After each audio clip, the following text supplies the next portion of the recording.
What's up, everyone? Today we're going to be digging deep into WNBA valuations and what's happening at the parent company too, how much money they're losing, who the investors are, and what the future looks like. Now, these valuations were compiled by Sportico through 30 WNBA sources, including owners, investors, bankers, and team executives. And the final numbers are based on controlling stakes, not minority sales. So to kick things off, the two-time defending WNBA champion Las Vegas Aces topped the charts at a $140 million valuation. The Seattle Storm were second at $135 million. New York was third at $130 million. Phoenix was fourth at $105 million. And Chicago rounded out the top five at a $95 million valuation. The average WNBA team is now bringing in $13.2 million in annual revenue and worth $96 million. This is the first time anyone has ever done a comprehensive breakdown of WNBA valuations, but the numbers probably don't mean all that much to the average person. So here are a few high-level thoughts you need to know when discussing the league. First, let's start with the Aces. They're probably one of the most interesting case studies in all of sports, not just the WNBA. That's because owner Mark Davis, who also owns the NFL's Las Vegas Raiders, purchased the WNBA team for just $2 million in 2021. Now, the math is a little bit wonky because Davis also spent $40 million on the first ever practice facility that was solely built for a WNBA team. And he also convinced their head coach, Becky Hammon, to leave the NBA's San Antonio Spurs with a $1 million annual salary, the WNBA's most lucrative coaching contract ever. WNBA media rights have always been bundled with NBA media rights. This was beneficial to the WNBA because it gave them a deal that they may not have been able to get by themselves. It was also beneficial for the NBA because it allowed them to sell broadcasters on a year-round content schedule, as the WNBA season picks up when the NBA season ends and finishes before the NBA season starts back up. However, the NBA is about to agree to $75 billion worth of new media rights deals, and rather than stripping out the WNBA's content and selling it separately, the NBA is also including it in this package. That means that while the NBA will probably assign a 200 to 300% increase for the WNBA, the viewership numbers are somewhat irrelevant, as the NBA will end up assigning the WNBA whatever money they think is fair. Furthermore, the WNBA doesn't actually see all of this money. The NBA, for instance, owns about 60% of the WNBA today. They have lost hundreds of millions of dollars on the venture over the last several decades. And NBA Commissioner Adam Silver said the WNBA... Nope.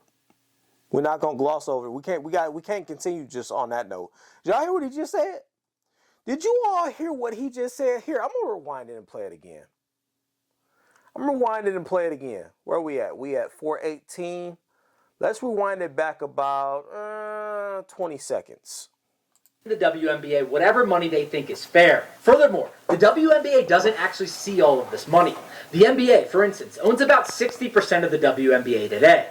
They have lost hundreds of millions of dollars on the venture over the last several decades. And NBA Commissioner Adam Silver said the WNBA was losing about $10 million annually before these costs escalated to $50 million for this season. You know, when you hear WNBA players talk, it's almost as if they don't know. It's almost as if no one told them that they're a charity case. The WNBA is a charity case. It is. You just heard him say that the NBA owns 60% of the WNBA, meaning that the WNBA is being propped up by the NBA. You all are a charity case league. If the NBA all of a sudden decided that the WNBA is way too much of a liability and we no longer care about this sport, you all would drown and be sunk and gotten the fuck up out of here by tomorrow on the first thing smoking. The WNBA is a charity case. And you have WNBA players out here arguing about making $80,000 a year. Well, go get a fucking job at Walmart then with your tall ass so you can reach the top, so you can get the fucking chips off the top of the shelf. You can get the sauce that the people need, and they can stop asking me to get it for them when I'm shopping, doing my shopping.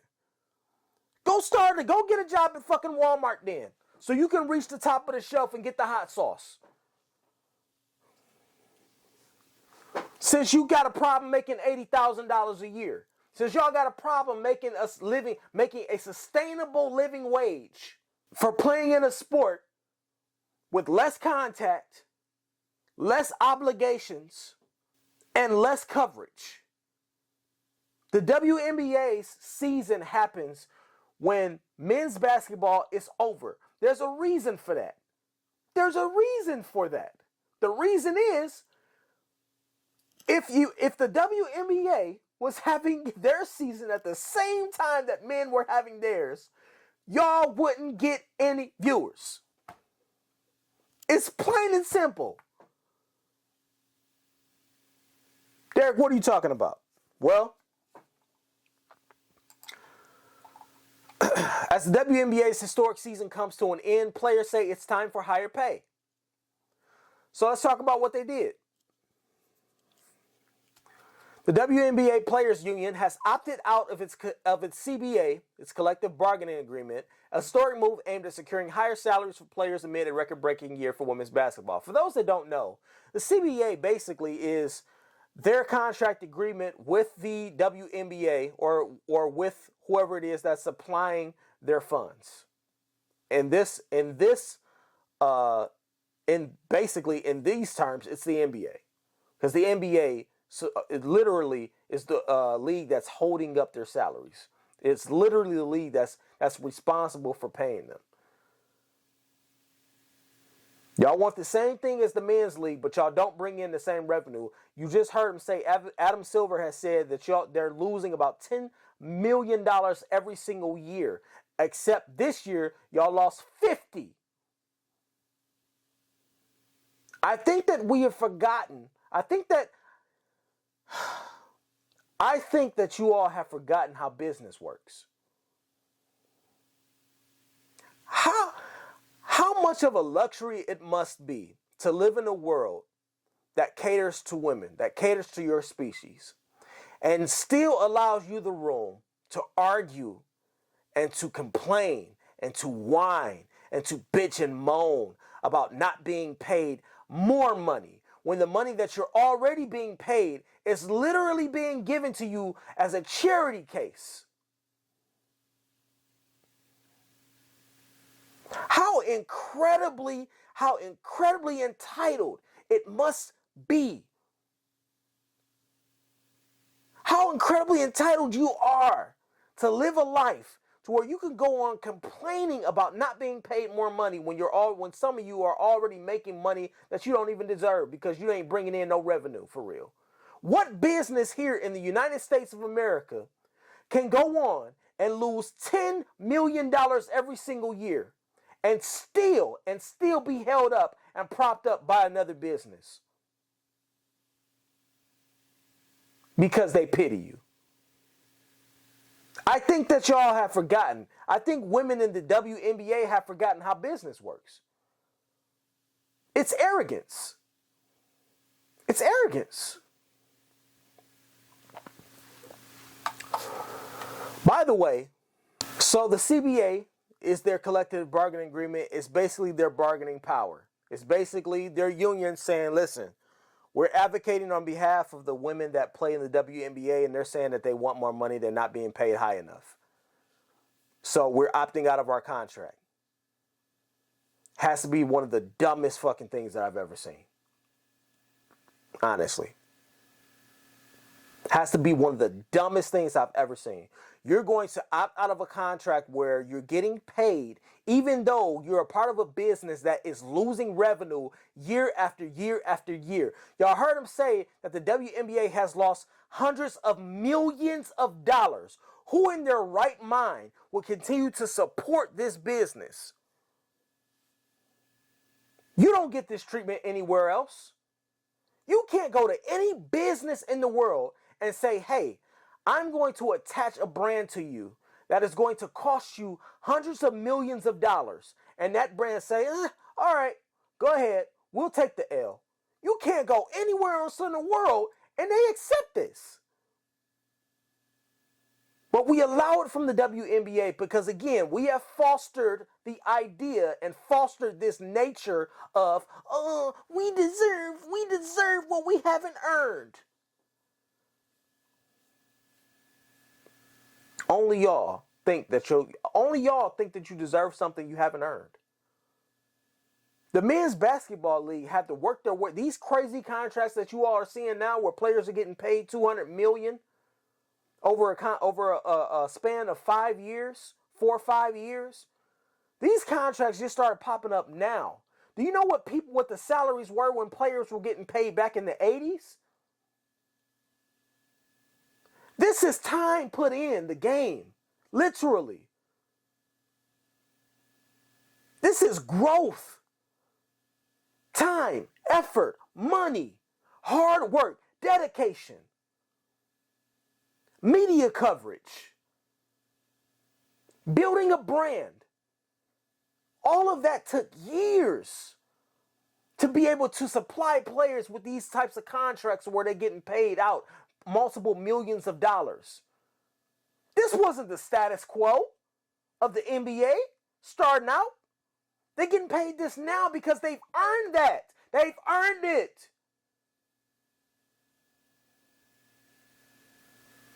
It's earned, not given. Y'all want it the other way around. The WNBA wants it the other way around because nobody has told them that they a fucking charity case. But let's continue. Dramatic increases in attendance and ratings buoyed the WNBA to new heights in 2024 from the arrival of a star-studded rookie class through last week's 5-game finals between the New York Liberty and Minnesota Lynx that drew an average of more than 1 million TV viewers. The league has embarked on an ambitious expansion plan to build on this year's success with the 13th team set to debut next season, followed by 2 more in 2026. A new media rights agreement reached this summer has multiplied the league's TV revenue for years to come. Let me explain something to y'all. TV revenue and what is actually being paid behind the scenes is two different things. Two different things. Whatever they're accounting or equating their TV revenue as has nothing to do with how much the NBA is spending on hosting the WNBA's games and taking care of all of their travel and everything that comes with the WNBA. Media coverage, cameras, crews, flights, all of those things have to be paid for. And if you're not making enough money, if the league that you're in is not making enough money to pay for those things, then where's that money coming from?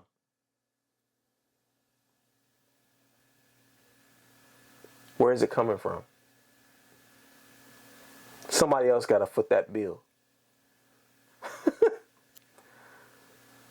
When y'all going to stay in hotels to play these games for a week,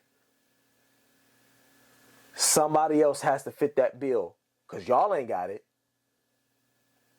Because y'all a charity case. So y'all ain't got the money to foot the bill.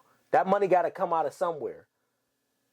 So what they're not telling you is that for years, the NBA has been propping up the WNBA and basically dragging them along. They've literally been dragging dead weight along in the sand, trudging into miles and miles and miles worth of work.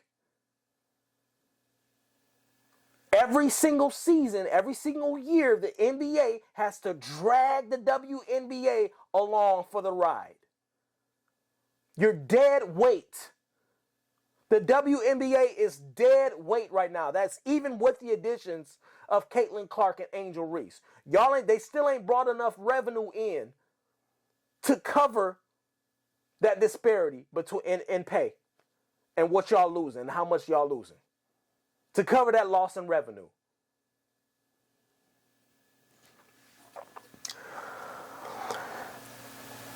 But salaries have yet to reflect that success, union leaders say. I wonder why. The current union agreement provides for a rookie minimum salary of $64,154 to a veteran supermax of $241,984. Listen, that's a 6-figure salary right there. How you complaining about that? How you complaining about making 6 figures every single year? That still puts you in the top 10 percentile of earners in the U.S. Hello? Hello? Many players spend the WNBA offseason playing in international leagues to supplement their income, okay? And some men do that as well. Some men have to go over and play in international leagues because they're no longer a part of the NBA. Do you think somebody takes pity on them? Do you think we have a pity party for them for it? Patrick Beverly is one that comes right off mine. Dwight Howard is another. They didn't make it on the NBA team, but guess what? They still got families to support. They still got kids to support. They still got wives to support at home. They still have mortgages to pay. Did we throw a pity party for any of them because they had to go overseas to get some money? Says if we stay in the current agreement, we fall behind, says Seattle Storm forward. I'm not even going to attempt to say that name. Opting out isn't just about bigger paychecks. It's about claiming our rightful share of the business we've built, improving working conditions, and securing a future where the success we create benefits today's players and the generation. Man, we don't even know your fucking name. We don't know. Who is this? We don't know you. What? We don't know you. This got to come from somebody else. Nah. This got to come from somebody. This got to come from Caitlin Clark. This got to come from somebody else. This can't come from you. This got to come from Candace. What's that girl's name? Pretty basketball player. I can't even remember her name right now. Full name. This can't come from Nika Agumike. No, this can't come from Agumike. Agumike, we don't want to hear from you. Because you're not bringing in no views. We don't want, nah. We don't want to hear from you. With the historic 2024 WNBA season now in the books, we look forward to working together with the players and the WNBPA on a new CBA that is fair for all and lays the foundation for growth and success for years to come, said WNBA Commissioner Kathy. I think Kathy Engelbert is out of her fucking mind. That's what I think. I think she's out of her mind. I think she's out of her mind.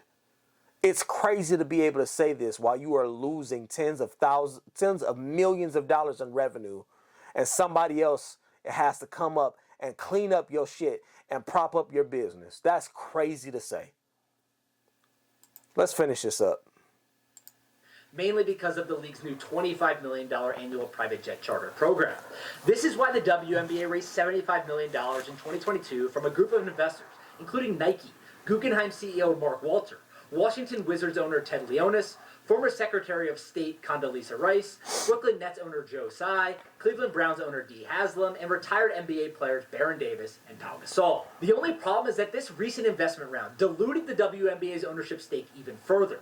For example, the Washington Post reports that just 40% of WNBA revenue goes to its franchises and athletes, with another 40% going to the NBA, and the remaining 20% to the league's outside investor group.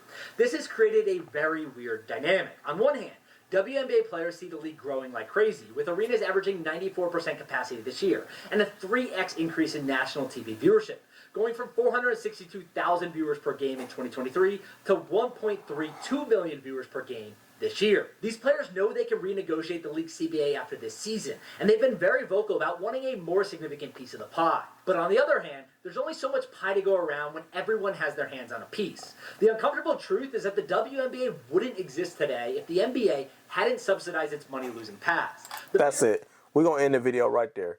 Y'all wouldn't exist today if the NBA hadn't propped up your business for years and years and years.